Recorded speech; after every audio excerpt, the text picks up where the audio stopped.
offerings.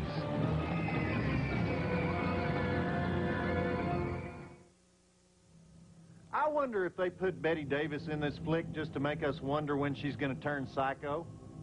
Because why would you use Bette Davis in a horror film and make her the normal aunt?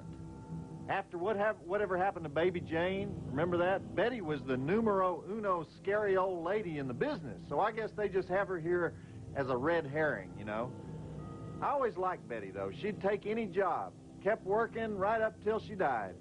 And in fact, I think her last flick was a horror flick, and she fought with the director on that one. Betty was famous for fighting with the director. Okay, back to the dysfunctional family and their dysfunctional summer house. You know who Bette Davis's best friend was at the end of her life? Robert Osborne, host of Turner Classic Movies. That Robert, what a charmer. Somebody get Bob on the phone. Tell him we need more Betty trivia here. We want dirt. We'll put it on this show. They'll never know it came from him.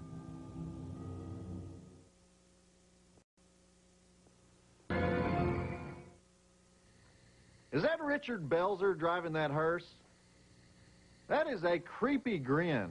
Or I guess you'd call it a leer or a cruel smile. You know how they always say that in novels? He had a cruel smile. Well, this is a cruel smile. I don't know what it has to do with the movie, but it's cool. Okay, back to the flick where something is wrong with Betty. Was Karen Black crying for that bowl? She was, wasn't she? The broken bowl just completely devastated her. So she's bonkers, she's gone. Oliver Reed is about 2 clicks away from Terrell. That's a Texas expression. Terrell is the loony bin in Texas. And Bette Davis is not looking too great, and I wouldn't be that surprised if the son stuck a .45 in his mouth. That actor, by the way, is Lee H. Montgomery. Good job by him, I think. That's a difficult age to portray without being sappy or phony. Okay, let's go. Now something's really wrong with Betty.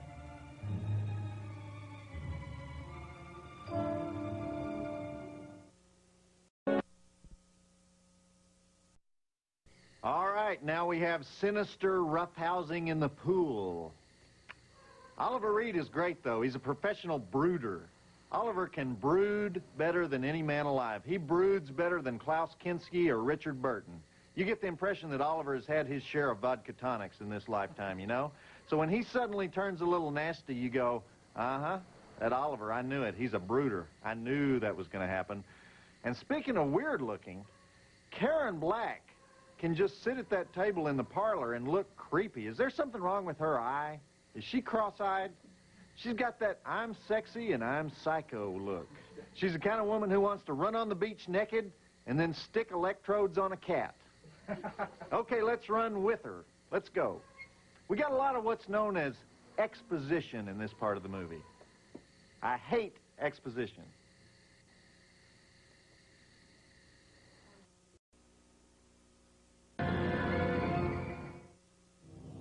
Ooh, the light bulb didn't work, and now it does work. Must be a haunted house. That's why I think it's hard to watch a haunted house movie today. We expect a little bit more than that, you know? Anyway, Karen Black and Oliver Reed, if we see those names today, what do we think? Late night cable, ultra cheapo exploitation crapola, right? But this is 20 years ago when both of them were still big stars. Oliver Reed did Women in Love, and Karen Black did Day of the Locust. So even though this looks like a cheapie, it's actually a big studio movie with big stars. Who'd have thunk it? Okay, back to the strange house where all the clocks are broken. Ooh.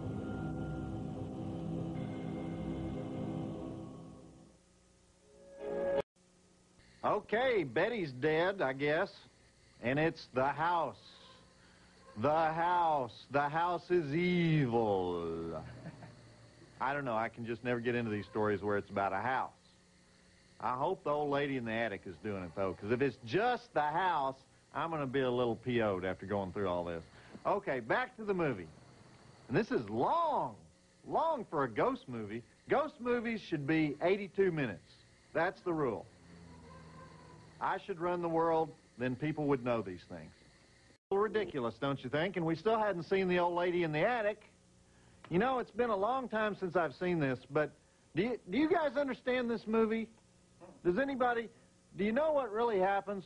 Because we're about to watch the conclusion, and the way I remember it is you never quite figure it out. I'm only bringing this up because if you're watching at home and you do figure this out, then write me a letter and tell me. I'll buy you a beer. It'd be worth it to me. Who's crazy? What's really happening? Why is the Richard Belzer look-alike hearse driver grinning all the time? Just let me know the answers to all these questions, okay? All right, end the movie. Here it comes. Roll it. They should have Cliff's Notes for a movie like this. Black kill the old lady and take her place. And what does the title mean? Burnt offerings. Do you remember any burnt offerings in the story? I didn't see any burnt offerings. Were all the characters burnt offerings, like damaged people sacrificed to the house? I have no idea. Write into me and please tell me what happened at the end of this, please. Anyhow, that's it for me tonight, but next week Monstervision will be on not once, but twice. We'll have a special prime time edition of Monstervision on Halloween night, Thursday, starting at 8 o'clock.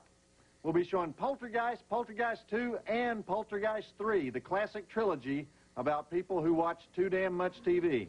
And then the regular Monstervision will be on next Friday night after the NBA Game of the Week doubleheader. We're going to be on after the second game of the doubleheader, whenever that's over. It's a Phoenix game, actually. It's the Charles Barkley deficient Phoenix Suns against the Lakers. And then there's a half-hour post-game show, and whenever that's over, we'll be on with King Kong, not the classic one, the Dino De Laurentiis new King Kong. Is that confusing enough for you? That's all next week. I'm going to be a busy guy that week, but for right now, this is Joe Bob Briggs reminding you that the drive-in will never die. They can rip down the drive-in screen, but they can't get rid of that greasy little dark place where the drive-in still lives in our heart.